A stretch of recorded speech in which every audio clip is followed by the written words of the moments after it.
Good morning all. Third module start ചെയ്യാൻ പോവാണ്. Third module വരുന്നത് test automation and testing tools. പലതവണ ഞാൻ പറഞ്ഞിട്ടുണ്ട് ടെസ്റ്റിംഗ് ഓപ്പറേഷൻ പെർഫോം ചെയ്യാൻ വേണ്ടിയിട്ട് various techniques and tools use ചെയ്യുന്നു. അപ്പോൾ ഏതൊക്കെ ടെക്നിക്സ് ആണ് യൂസ് ചെയ്യുന്നത് എന്നുള്ളതാണ് സെക്കൻഡ് മോഡ്യൂൾ കംപ്ലീറ്റ് ആയിട്ട് നമ്മൾ പഠിച്ചത്. ഇനി തേർഡ് മോഡ്യൂളിലേക്ക് വരുമ്പോൾ നമ്മൾ പഠിക്കാൻ പോകുന്നത് ടെസ്റ്റിംഗ് ഓപ്പറേഷന് വേണ്ടി യൂസ് ചെയ്യുന്ന ഡിഫറെൻറ്റ് ടെസ്റ്റിംഗ് ടൂൾസിനെ പറ്റിയാണ്. ഓക്കെ, അപ്പോൾ തേർഡ് മോഡ്യൂളിൽ ഫസ്റ്റ് ടോപ്പിക് വരുന്നത് എന്താണ്? Test automation. Software test automation makes use of specialized tools to control the execution of tests and compares the actual result against the expected result. അതായത് various tools വെച്ചിട്ട് testing operation perform ചെയ്യുന്നതിനെ ആ ഒരു ടാസ്കിന് പറയുന്ന പേരാണ് test automation. അതായത് ആ ഒരു ഓപ്പറേഷൻ ഓട്ടോമാറ്റിക്കലി പെർഫോം ചെയ്യാണ് എന്ത് യൂസ് ചെയ്തിട്ട്? സ്പെഷ്യലൈസ്ഡ് ടെസ്റ്റിംഗ് ടൂൾസ് യൂസ് ചെയ്തിട്ട്. അതുകൊണ്ട് തന്നെ അങ്ങനെ ടൂൾസ് യൂസ് ചെയ്യുന്നത് കൊണ്ടുള്ള അഡ്വാൻറ്റേജ് എന്ന് പറഞ്ഞിട്ടുണ്ടെങ്കിൽ വർക്ക് ലോഡ് കുറയ്ക്കാൻ പറ്റും, അതുപോലെ തന്നെ ടൈം സേവ് ചെയ്യാൻ പറ്റും. The testing techniques either static or dynamic can be automated with the help of software tools which can greatly enhance the software testing process. ഇപ്പോൾ രണ്ട് ടൈപ്പിലെ ടെസ്റ്റിംഗ് നമ്മൾ പഠിച്ചിട്ടുണ്ട്, സ്റ്റാറ്റിക് ടെസ്റ്റിങ്ങും അതുപോലെ തന്നെ ഡൈനാമിക് ടെസ്റ്റിങ്ങും. ഇതിൽ യൂസ് ചെയ്യുന്ന ഡിഫറെൻറ്റ് ടെക്നിക്സും നമ്മൾ പഠിച്ചിട്ടുണ്ട്. ഈ ഓരോ ടെക്നിക്കിലും പല രീതിയിലാണ് ടെസ്റ്റിംഗ് ഓപ്പറേഷൻ പെർഫോം ചെയ്യുന്നത്. അപ്പോൾ ഈ ഓരോ രീതിയിലും ഏതെങ്കിലും ആയിക്കോട്ടെ, മാനുവൽ ടെസ്റ്റിംഗ് ആണെങ്കിലും ഡൈനാമിക് ടെസ്റ്റിംഗ് ആണെങ്കിലും നമ്മൾ അതിനു പകരം സോഫ്റ്റ്വെയർ ടെസ്റ്റിംഗ് ടൂൾസ് യൂസ് ചെയ്തിട്ടുണ്ടെങ്കിൽ നമുക്ക് എന്ത് ചെയ്യാൻ പറ്റും? പെട്ടെന്ന് തന്നെ ടെസ്റ്റിംഗ് ഓപ്പറേഷൻ കംപ്ലീറ്റ് ചെയ്യാൻ പറ്റും, എറേഴ്സിൻ്റെ എണ്ണം കുറയ്ക്കാൻ പറ്റും. Testing today is not a manual operation but assisted with many efficient tools that help the testers. അപ്പോൾ ടെസ്റ്റിംഗ് എന്ന് പറയുന്നത് മാനുവൽ ആയിട്ട് പെർഫോം ചെയ്യാന്ന് നമ്മൾ പഠിച്ചിട്ടുണ്ട്, അതിൻ്റെ ടെക്നിക്സും നമ്മൾ പഠിച്ചിട്ടുണ്ട്. പക്ഷേ മാനുവൽ ടെസ്റ്റിംഗ് എന്ന് പറയുന്നത് ഒരു പരിധി വരെ പോസിബിൾ അല്ല. അപ്പം നമ്മളുടെ സോഫ്റ്റ്വെയറിൻ്റെ സൈസൊക്കെ അനുസരിച്ച് മാനുവൽ ടെസ്റ്റിംഗ് സൈസ് കൂടുന്നതിനനുസരിച്ച് എന്താണ് കോംപ്ലക്സ് ആണ്. അതുകൊണ്ട് തന്നെ ടെസ്റ്റിംഗ് ടൂൾസ് വെച്ചിട്ട് നമ്മളുടെ ടെസ്റ്റിംഗ് ഓപ്പറേഷൻ പെർഫോം ചെയ്യുകയാണെങ്കിൽ എന്താണ് അതൊരു അഡ്വാൻറ്റേജ് ആണ്. ടെസ്റ്റേഴ്സിൻ്റെ എഫേർട്ട് കുറയ്ക്കാൻ പറ്റും, അതുപോലെ തന്നെ എറേഴ്സ് വരുന്നത് കുറയ്ക്കാൻ പറ്റും. ഇതാണ് ടെസ്റ്റ് ഓട്ടോമേഷൻ്റെ അഡ്വാൻറ്റേജ് എന്ന് പറയുന്നത്. നമുക്ക് ടെസ്റ്റിംഗ് ഓപ്പറേഷൻ ഈസി ആയിട്ട് ചെയ്യാം. അതിനുവേണ്ടി വേരിയസ് ടെസ്റ്റിംഗ് ടൂൾസ് യൂസ് ചെയ്യുന്നതിനെയാണ് ടെസ്റ്റ് ഓട്ടോമേഷൻ എന്ന് പറയുന്നത്. നീഡ് ഫോർ ഓട്ടോമേഷൻ അല്ലെങ്കിൽ അഡ്വാൻറ്റേജസ്, ഇങ്ങനെ ഡിഫറെൻറ്റ് ടൂൾസ് യൂസ് ചെയ്തിട്ട് ടെസ്റ്റിംഗ് ഓപ്പറേഷൻ പെർഫോം ചെയ്യുന്നത് എന്തിനു വേണ്ടിയാണ്, അല്ലെങ്കിൽ അത് അങ്ങനെ യൂസ് ചെയ്യുന്നത് കൊണ്ടുള്ള അഡ്വാൻറ്റേജസ് എന്തൊക്കെയാണ്? If an organization needs to choose a testing tool the following benefits of automation must be considered. അപ്പോൾ ഒന്നാമത്തെ അഡ്വാൻറ്റേജ്, ക്വസ്റ്റ്യനിൽ നീഡ് ഫോർ ഓട്ടോമേഷൻ എന്നും ചോദിക്കാറുണ്ട്, അഡ്വാൻറ്റേജസ് ഓഫ് ഓട്ടോമേഷൻ എന്നും ചോദിക്കാറുണ്ട്. അപ്പോൾ ഫസ്റ്റ് അഡ്വാൻറ്റേജ് എന്ന് പറയുന്നത് എന്താണ്? Reduction of testing effort. In verification and validation strategies, numerous test case design methods have been studied. Test case for a complete software may be hundreds of thousands or more in number. Executing all of them manually takes a lot of testing effort and time. Thus, execution of test suite through software tools greatly reduce the amount of time required. അപ്പോൾ കഴിഞ്ഞ മൊഡ്യൂളിൽ second മൊഡ്യൂളിൽ നമ്മൾ complete പഠിച്ചത് എന്താണ്? Techniques ആണ്. Testing operation perform ചെയ്യുന്ന different static ടെക്നിക്സും അതുപോലെ തന്നെ ഡൈനാമിക് ടെക്നിക്സും ആണ് പഠിച്ചത്. അപ്പം ഓരോ ടെസ്റ്റിംഗ് ഓപ്പറേഷൻ പെർഫോം ചെയ്യാനും എന്ത് ഡിസൈൻ ചെയ്യുന്നുണ്ട്? ടെസ്റ്റ് കേസ് ഡിസൈൻ ചെയ്യുന്നുണ്ട്. അപ്പം എന്താണ് ടെസ്റ്റ് കേസ് എന്താണെന്നൊക്കെ ഓർമ്മയില്ലേ? അപ്പോൾ ഓരോ ടെസ്റ്റിംഗ് ഓപ്പറേഷന് വേണ്ടിയിട്ടും അതിൻ്റേതായ ടെസ്റ്റ് കേസ്, ഇപ്പോൾ ഒരു ടെസ്റ്റിംഗ് ഓപ്പറേഷന് ഒരു ടെസ്റ്റ് കേസ് ആയിരിക്കില്ല. എന്താണ് ടെസ്റ്റ് കേസിൻ്റെ എണ്ണം hundreds of thousands of more in number എന്നാണ് പറഞ്ഞിരിക്കുന്നത്. ടെസ്റ്റ് കേസ് നമ്മുടെ സോഫ്റ്റ്വെയറിന്റെ സൈസ് അനുസരിച്ച് ടെസ്റ്റ് കേസിന്റെ എണ്ണം എന്താണ്? കൂടും. ഈ ഒരു ടെസ്റ്റ് കേസ് എല്ലാം, അപ്പം നമുക്കൊരു 1000 ടെസ്റ്റ് കേസ് ഉണ്ടെങ്കിൽ എല്ലാം മാനുവലി എക്സിക്യൂട്ട് ചെയ്യാന്ന് പറയുന്നത് പോസിബിൾ ആണ്. പക്ഷെ അതെന്താണ്? ടൈം കൺസ്യൂമിങ് ആണ്. അതിന് ഒരുപാട് ടൈം ആവശ്യമായിട്ട് വരും. അതിന് പകരം ഓട്ടോമേഷനിലേക്ക് പോയിട്ടുണ്ടെങ്കിൽ, അതായത് ഡിഫറെൻറ്റ് ടൂൾസ് വെച്ചിട്ട് ഈ ഒരു എക്സിക്യൂഷൻ നടത്തിയിട്ടുണ്ടെങ്കിൽ അതെന്താണ്? ടെസ്റ്റേഴ്സിൻ്റെ എഫേർട്ട് കുറയ്ക്കും, അതുപോലെ തന്നെ എന്താണ്? ടൈം സേവ് ചെയ്യാൻ പറ്റും, എറേഴ്സ് കുറയ്ക്കാൻ പറ്റും. ഇതാണ് ടെസ്റ്റിംഗ് എഫേർട്ട് കുറയ്ക്കുന്നു എന്ന് പറയുന്നത്. നമ്മൾ ഡിഫറെൻറ്റ് ടൂൾസ് വെച്ചിട്ട് മാനുവൽ ഓപ്പറേഷൻ പെർഫോം ചെയ്തിട്ടുണ്ടെങ്കിൽ ആ എഫേർട്ട് അവിടെ കുറയുകയാണ്. അത് ടൈം നമുക്ക് സേവ് ചെയ്യാൻ പറ്റും, എറേഴ്സിനെ നമുക്ക് റെഡ്യൂസ് ചെയ്യാൻ പറ്റും, അതുപോലെ തന്നെ ടെസ്റ്റേഴ്സിൻ്റെ എഫേർട്ട് നമുക്ക് കുറയ്ക്കാൻ പറ്റും. ഇതാണ് ഒന്നാമത്തെ അഡ്വാൻറ്റേജ്. ഇനി രണ്ടാമത്തെ അഡ്വാൻറ്റേജ് പറയുന്നത് എന്താണ്? Reduces the testers involvement in executing test. Sometimes executing the test cases takes A long time. Automating this process of executing the test suite will relieve the testers to do some other work, thereby increasing the parallelism in testing effort. അപ്പം testers ഇപ്പം നമ്മൾ manually ആണ് perform ചെയ്യുന്നതെങ്കിൽ എന്താണ്, testers കൂടുതലായിട്ട് ആവശ്യമാണ്. ആ ഒരു കറക്റ്റ് ടൈമിൽ ആ ടെസ്റ്റിംഗ് ഓപ്പറേഷൻ പെർഫോം ചെയ്ത് തീർക്കണമെങ്കിൽ കൂടുതൽ ടെസ്റ്റേഴ്സിനെ ആവശ്യമായിട്ട് വരും. അതിന് പകരം നമ്മൾ ഓട്ടോമേഷനിലേക്ക് പോവുകയാണെങ്കിൽ, ടൂൾസിന്റെ സഹായത്തോടെ ടെസ്റ്റിംഗ് ഓപ്പറേഷൻ പെർഫോം ചെയ്യുകയാണെങ്കിൽ നമുക്ക് എന്ത് ചെയ്യാം, ആ ടെസ്റ്റേഴ്സിന്റെ നമ്പർ റെഡ്യൂസ് ചെയ്യാൻ പറ്റും. ടെസ്റ്റേഴ്സിന് വേറെ എന്തെങ്കിലും വർക്ക് ചെയ്യാൻ പറ്റും. അതാണ് പാരലലിസം എന്ന് പറയുന്നത്. ടൂൾസ് വെച്ച് അത് ഓട്ടോമാറ്റിക്കലി അവിടെ ചെയ്യുമ്പോൾ ടെസ്റ്റേഴ്സിന് എന്ത് ചെയ്യാം, വേറെ എന്തെങ്കിലും വർക്ക് ഉണ്ടെങ്കിൽ അത് ചെയ്യാൻ പറ്റും. അതാണ് പറഞ്ഞിരിക്കുന്നത്, reduces the testers involvement in executing test. ഇനി അടുത്തത് വരുന്നത് ഫെസിലിറ്റേറ്റ്സ് റിഗ്രഷൻ testing.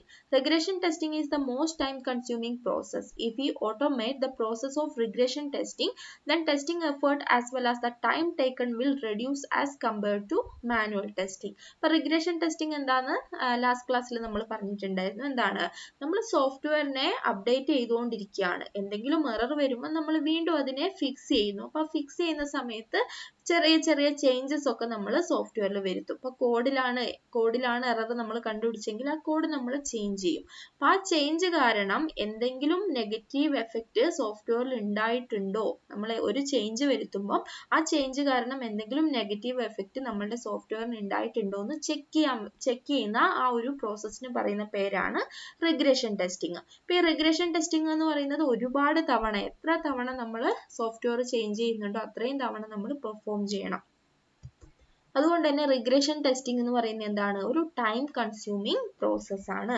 അപ്പോൾ ഈ ഒരു റിഗ്രഷൻ ടെസ്റ്റിങ്ങിനെ എന്താണ്, ഒരു ഓട്ടോമേഷനിലേക്ക് കൊണ്ടുവന്നിട്ടുണ്ടെങ്കിൽ, ഓട്ടോമാറ്റിക് ആയിട്ട് അത് പെർഫോം ചെയ്യാനുള്ള ടൂള് കൊണ്ടുവന്നിട്ടുണ്ടെങ്കിൽ എന്താണ്, എഫേർട്ട് കുറയ്ക്കാൻ പറ്റും, ടൈം കുറയ്ക്കാൻ പറ്റും. അതുപോലെ തന്നെ എഫേർട്ട്, ടെസ്റ്റേഴ്സിന്റെ എഫേർട്ട് കുറയ്ക്കാൻ പറ്റും. ഏതുമായിട്ട് കമ്പയർ ചെയ്യുമ്പോൾ, മാനുവൽ ടെസ്റ്റിങ്ങുമായിട്ട് കമ്പയർ ചെയ്യുമ്പോൾ. റിഗ്രഷൻ ടെസ്റ്റിങ്ങിനെ ഓട്ടോമേഷനിലേക്ക് കൊണ്ടുവന്നിട്ടുണ്ടെങ്കിൽ ടെസ്റ്റേഴ്സിന്റെ എഫേർട്ടും കുറയ്ക്കാൻ പറ്റും, ടൈമും റെഡ്യൂസ് ചെയ്യാൻ പറ്റും, ടൈം നമുക്ക് സേവ് ചെയ്യാൻ പറ്റും. ഇതാണ് ഫെസിലിറ്റേറ്റ്സ് റിഗ്രഷൻ ടെസ്റ്റിംഗ്. എന്താണ്, avoid human mistakes. Manually executing the test cases may incorporate errors in the process, or sometimes we may be biased towards limited test case while checking the software. Testing tool will not cause these problems which are introduced due to manual testing. അപ്പം human mistakes, ഇപ്പം നമ്മൾ perform ചെയ്യുന്നത് manual testing ആണെങ്കിൽ human mistakes ഒരുപാട് വരാനുള്ള chance വളരെ കൂടുതലാണ്. അതിന് പകരം നമ്മൾ ടെസ്റ്റിംഗ് ടൂൾസ് കൊണ്ടുവന്നിട്ടുണ്ടെങ്കിൽ, ടെസ്റ്റിങ്ങിനെ ഓട്ടോമേഷനിലേക്ക് കൊണ്ടുവന്നിട്ടുണ്ടെങ്കിൽ ആ ഒരു എറർ, ആ ഒരു പ്രോബ്ലം നമുക്ക് കംപ്ലീറ്റ് ആയിട്ടും സോൾവ് ചെയ്യാൻ പറ്റും. കാരണം ഹ്യൂമൻ മിസ്റ്റേക്ക് കൂടുതലായിട്ട് വരാൻ ചാൻസ് ഉണ്ട് മാനുവലി പെർഫോം ചെയ്യുമ്പോൾ. അതിന് പകരം നമ്മൾ ആ ഒരു ടൂൾ യൂസ് ചെയ്തിട്ടാണ് ടെസ്റ്റിംഗ് ഓപ്പറേഷൻ പെർഫോം ചെയ്യുന്നതെങ്കിൽ ടെസ്റ്റ് കേസ്, ഇപ്പം ടെസ്റ്റ് കേസ് എത്ര ടെസ്റ്റ് കേസ് ഉണ്ടെങ്കിലും ടൂൾസ് വെച്ചിട്ട്, ഇപ്പം നമ്മളിപ്പം ഒരുപാട് ടെസ്റ്റ് കേസ് വെച്ച് മാനുവലി ഇങ്ങനെ ടെസ്റ്റ് ചെയ്തുകൊണ്ടിരിക്കുമ്പോൾ നമ്മളാണെങ്കിലും ടയേർഡ് ആവും. ആ ടയേർഡ്നെസ് എന്ന് പറയുന്നത് ആ ഒരു നമ്മളുടെ വർക്കിനെ അഫക്റ്റ് ചെയ്യും. പക്ഷേ ടൂൾ എന്ന് പറയുന്നത് അങ്ങനെയല്ല. അപ്പോൾ ടൂൾസിന് എത്ര ടെസ്റ്റ് കേസിന് വേണമെങ്കിലും എക്സിക്യൂട്ട് ചെയ്യാൻ പറ്റും. അതുകൊണ്ട് തന്നെ ഹ്യൂമൻ മിസ്റ്റേക്സിന് ടെസ്റ്റിംഗ് ടൂൾസ് യൂസ് ചെയ്യുകയാണെങ്കിൽ ഹ്യൂമൻ മിസ്റ്റേക്സ് കുറയ്ക്കാൻ പറ്റും. ഇനി എന്താണ്, reduces overall cost of the software. If testing time increases, cost of the software also increases. But due to testing tools, time and therefore cost can be reduced to a greater level. A testing tools is the burden of the test case, production and execution. എന്താണ്, നമ്മളുടെ സോഫ്റ്റ്വെയറിന്റെ cost reduce ചെയ്യാൻ പറ്റുന്നതാണ് പറഞ്ഞിരിക്കുന്നത് testing tool use ചെയ്യുകയാണെങ്കിൽ. കാരണം എന്താണ്, manually ആണ് നമ്മൾ ടെസ്റ്റിംഗ് ഓപ്പറേഷൻ പെർഫോം ചെയ്യുന്നതെങ്കിൽ അതിന് കൂടുതൽ ടൈം ആവശ്യമായിട്ട് വരികയാണ്. ടൈം കൂടുന്നതിനനുസരിച്ച് എന്തായാലും എന്തും കൂടും, കോസ്റ്റും കൂടും. പക്ഷേ ടൂൾസിലേക്ക് വരുമ്പം ടൂൾസ് വെച്ചിട്ട് നമുക്ക് പെട്ടെന്ന് തന്നെ ടാസ്ക് കംപ്ലീറ്റ് ചെയ്യാൻ പറ്റും. അതുകൊണ്ട് തന്നെ എന്ത് ചെയ്യാം, കോസ്റ്റ് കുറയ്ക്കാൻ പറ്റും. ഇനി അടുത്തത് എന്താണ്? Internal testing. Testing may require testing for memory leakage or checking the coverage of testing. Automation tools can help in this task quickly and accurately, whereas doing this manually would be inaccurate and time consuming. അതായത് എന്താണ്? Memory leakage പോലെയുള്ള problems ഉണ്ടോയെന്ന് test ചെയ്യേണ്ടതായിട്ട് വരും coverage ടെസ്റ്റിങ്ങിനൊക്കെ വേണ്ടിയിട്ട്. ഇതിനൊക്കെ എന്താണ്? ടൈമും ആവശ്യമായിട്ട് വരും, അതുപോലെ തന്നെ എഫേർട്ടും ആവശ്യമായിട്ട് വരും. ഈ ടെസ്റ്റിംഗ് ഒക്കെ നമ്മൾ ടൂൾസ് വെച്ച് ടെസ്റ്റ് ചെയ്യുകയാണെങ്കിൽ മാനുവൽ ടെസ്റ്റിങ്ങിനെ വെച്ച് നോക്കുമ്പം ഈ പ്രോബ്ലംസ് ഈ ടെസ്റ്റിങ്ങുമായിട്ട് റിലേറ്റഡ് ആയിട്ടുള്ള പ്രോബ്ലംസ് എന്ത് ചെയ്യാൻ പറ്റും? കുറയ്ക്കാൻ പറ്റും. ഇന്റേണൽ ആയിട്ടുള്ള കാര്യങ്ങൾ ടെസ്റ്റ് ചെയ്യുന്നതും ടൂൾസ് വെച്ചിട്ട് ചെയ്യുകയാണെങ്കിൽ അതെന്താണ്? ഒരു അഡ്വാൻറ്റേജ് തന്നെയാണ്. ഒരു അക്യുറേറ്റ് റിസൾട്ട് നമുക്ക് കിട്ടുന്നതാണ് പറയുന്നത്. ഈ അടുത്തത് വരുന്നത് test എനേബിളേഴ്സ്. While development is not complete, some modules for testing are not ready. At that time, steps and drivers are needed to prepare data. Automation reduces the effort required in this case and become essential. അപ്പം test എനേബിളേഴ്സ് എന്ന് പറയുന്നത് നമ്മൾ എന്താണ്? Testing ഓപ്പറേഷനിൽ steps and drivers എന്ന് പറയുന്ന രണ്ട് concepts പഠിച്ചിരുന്നു. Dummy modules ആണ്. ഒരു ഇന്റഗ്രേഷൻ ടെസ്റ്റിങ്ങിന്റെ ഒക്കെ സമയത്ത് നമ്മളെ ഒരു മൊഡ്യൂൾ ടെസ്റ്റ് ചെയ്യേണ്ടതായിട്ട് വരുമ്പം അതുമായിട്ട് ലിങ്ക് ചെയ്യുന്ന വേറെ മൊഡ്യൂൾസ് റെഡി അല്ലെങ്കിൽ അതിന് പകരം ഡമ്മി മൊഡ്യൂൾസ് യൂസ് ചെയ്യായിരുന്നു. അതിന് വേണ്ടിയിട്ടാണ് സ്റ്റെപ്സും ഡ്രൈവേഴ്സും യൂസ് ചെയ്യുന്നത്.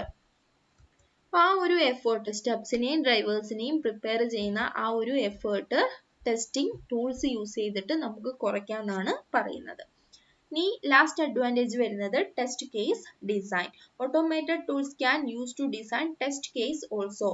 Through automation, better coverage can be guaranteed than if done manually. But test കേസിനെ എന്ത് ചെയ്യാന്നാണ് നമ്മൾ പറയുന്നത്? ടൂൾസ് വെച്ചിട്ട് എക്സിക്യൂട്ട് ചെയ്യാം. അതുപോലെ തന്നെ ടെസ്റ്റ് കേസ് ഡിസൈൻ ചെയ്യാനും ടൂൾസ് അവൈലബിൾ ആണ്. അങ്ങനെയാണെങ്കിൽ എന്താണ്? കംപ്ലീറ്റ് ടെസ്റ്റിംഗ് ഓപ്പറേഷൻ എന്ന് പറയുന്നത് വളരെ എളുപ്പത്തിൽ നമുക്ക് ചെയ്തു തീർക്കാൻ പറ്റും. ഇത്രയാണ് ടെസ്റ്റ് ഓട്ടോമേഷന്റെ അഡ്വാൻറ്റേജസ് അല്ലെങ്കിൽ നീഡ് ഓഫ് ടെസ്റ്റ് ഓട്ടോമേഷൻ. ഇനി അടുത്ത ടോപ്പിക് വരുന്നത് guidelines for automated testing. ഈ ഒരു ഓട്ടോമേറ്റഡ് ടെസ്റ്റിംഗിലേക്ക് പോകുമ്പോഴുള്ള കുറച്ച് ഗൈഡ് ലൈൻസ് ആണ് പറയുന്നത്. അതിൽ ഫസ്റ്റ് വൺ എന്താണ്? Consider building A tool instead of buying one if possible. It may not possible every time, but if the requirement is small and sufficient resources allow, then go for building the tool instead of buying. എന്താ പറഞ്ഞിരിക്കുന്നത്? ഒരു tool purchase ചെയ്യുന്നതിന് പകരം നമുക്കത് develop ചെയ്യാൻ പറ്റുമെങ്കിൽ അത് develop ചെയ്യാം.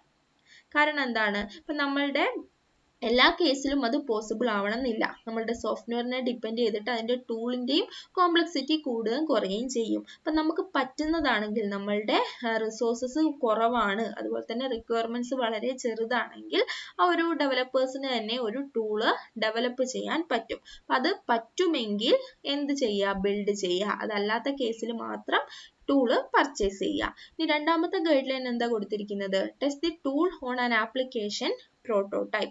While purchasing the tool, it is important to verify that it works properly with the system being developed. എന്താ പറയുന്നത്? ഇനി നമ്മൾ പർച്ചേസ് ചെയ്യുകയാണെങ്കിൽ, ടൂളിനെ പർച്ചേസ് ചെയ്യുകയാണ് ചെയ്യുന്നതെങ്കിൽ അത് കറക്റ്റ് ആയിട്ട് വർക്ക് ചെയ്യുന്നുണ്ടോ എന്ന് പർച്ചേസ് ചെയ്യുമ്പോൾ തന്നെ നമ്മൾ നോക്കണം. കറക്റ്റ് ആയിട്ട് നമ്മൾ ഡെവലപ്പ് ചെയ്ത സോഫ്റ്റ്വെയറിനെയാണ് ടെസ്റ്റ് ചെയ്യാൻ പോകുന്നത്. ആ സോഫ്റ്റ്വെയറിനെ ടെസ്റ്റ് ചെയ്യാൻ ആ ടൂളിന് പറ്റുന്നുണ്ടോ എന്നുള്ള കാര്യം കറക്റ്റ് ആയിട്ട് ആദ്യം തന്നെ ചെക്ക് ചെയ്യണം. ഈ third one, not all the test should be automated. It is important to decide which parts need automation before going for tools. If testing can done properly without tools cannot go for tools. അപ്പം ടൂൾസിന്റെ ആവശ്യമില്ലാതെ തന്നെ manual ആയിട്ടാണെങ്കിലും പെട്ടെന്ന് testing operation ചെയ്ത് തീർക്കാമെങ്കിൽ അത് manually തന്നെ perform ചെയ്യാം. Tools ആവശ്യമില്ല. അപ്പൊ ടൂൾസ് ആവശ്യമെങ്കിൽ മാത്രം എന്ത് ചെയ്താൽ മതി? ടൂൾസ് പർച്ചേസ് ചെയ്താൽ മതി അല്ലെങ്കിൽ ഡെവലപ്പ് ചെയ്താൽ മതി.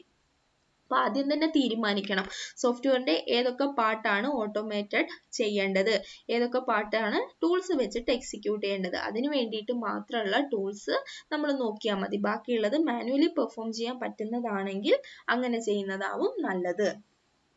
ഈ അടുത്ത് എന്താണ്? Select the tools according to organizational needs. Do not buy the tools just for their popularity or to compete with other organizations. Focus on the needs of the organization and know the resources before choosing the automation tools. എന്താ പറഞ്ഞിരിക്കുന്നത്? നമ്മളുടെ organisation നീഡിനനുസരിച്ച് തന്നെ tool select ചെയ്യുക. അപ്പോൾ ഒരു ടൂളിന്റെ popularity നോക്കിയിട്ട് വളരെ popular ആയിട്ടുള്ള ഒരു ടൂള് നമ്മൾ പർച്ചേസ് ചെയ്യണം, പക്ഷെ നമുക്കതുകൊണ്ട് കാര്യം ഉണ്ടാവില്ല. നമ്മുടെ സോഫ്റ്റ്വെയർ ടെസ്റ്റ് ചെയ്യാൻ അത് ആവശ്യമില്ലെങ്കിൽ അത് വെറുതെ ആവും. അപ്പം നമ്മളുടെ നീഡ് അനുസരിച്ചുള്ള ആ ഒരു ടൂള് മാത്രം എന്ത് ചെയ്യുക, സെലക്ട് ചെയ്യുക. എപ്പോഴും നമുക്ക് ബെനിഫിറ്റ് ആവുന്ന രീതിയിലുള്ള ടെസ്റ്റിംഗ് ടൂള് തന്നെ സെലക്ട് ചെയ്യാന്നാണ് പറഞ്ഞിരിക്കുന്നത്. അല്ലാതെ അതിന്റെ പോപ്പുലാരിറ്റിയോ അല്ലെങ്കിൽ അതർ ഓർഗനൈസേഷനോ ആയിട്ടുള്ള ഒരു കോമ്പറ്റീഷന്റെ ബേസിലോ ഒരു ടൂളും പർച്ചേസ് ചെയ്യരുത്, സെലക്ട് ചെയ്യരുത്. നമ്മളുടെ നീഡിനനുസരിച്ചുള്ള ടൂൾ മാത്രം എപ്പോഴും സെലക്ട് ചെയ്യാം. ഇനി എന്താണ് automate the regression test when ever feasible. Regression testing consumes a lot of time. If tools are used for this testing, the testing time can reduce to a great extent. Therefore, whenever possible, automate the regression test cases. ഇപ്പം എന്താ പറഞ്ഞിരിക്കുന്നത്, നമ്മൾ നേരത്തെ പറഞ്ഞാണ് regression testing എന്ന് പറയുന്നത് ഒരു time consuming process ആണ്. ഈ ഒരു റിഗ്രഷൻ ടെസ്റ്റിംഗും കൂടെ ടൂൾസ് വെച്ചിട്ട് പെർഫോം ചെയ്യാൻ പറ്റുവാണെങ്കിൽ നമുക്ക് വളരെയധികം സമയം സേവ് ചെയ്യാൻ പറ്റും, ടൈമിനെ സേവ് ചെയ്യാൻ പറ്റും. അപ്പോൾ എപ്പോഴും ടൂൾസ് സെലക്ട് ചെയ്യുമ്പം ഈ ഒരു റിഗ്രഷൻ ടെസ്റ്റിങ്ങിനെയും കൂടെ ഓട്ടോമേറ്റ് ചെയ്യുന്ന ടൂൾസ് ഉണ്ടെങ്കിൽ അത് സെലക്ട് ചെയ്യുക. അപ്പം ഇത്രയാണ് ഗൈഡ് ലൈൻസ് വരുന്നത്. നമ്മൾ ഇന്ന് പറഞ്ഞത് ടെസ്റ്റിംഗ് ടൂൾസ് എന്താണ്, ടെസ്റ്റിംഗ് ഓട്ടോമേഷൻ എന്താണ്. ടെസ്റ്റിംഗ് ഓട്ടോമേഷൻ എന്ന് പറഞ്ഞാൽ എന്താണ്, ഡിഫറെന്റ് ടൂൾസ് വെച്ചിട്ട് ടെസ്റ്റിംഗ് ഓപ്പറേഷൻ പെർഫോം ചെയ്യുന്നതിനെയാണ് ടെസ്റ്റിംഗ് ഓട്ടോമേഷൻ എന്ന് പറയുന്നത്, ടെസ്റ്റ് ഓട്ടോമേഷൻ എന്ന് പറയുന്നത്. അതിന്റെ അഡ്വാൻറ്റേജസും അതുപോലെ തന്നെ ഗൈഡ് ലൈൻസും ആണ് ഇന്നത്തെ ക്ലാസ്സിൽ നമ്മൾ ഡിസ്കസ് ചെയ്തത്.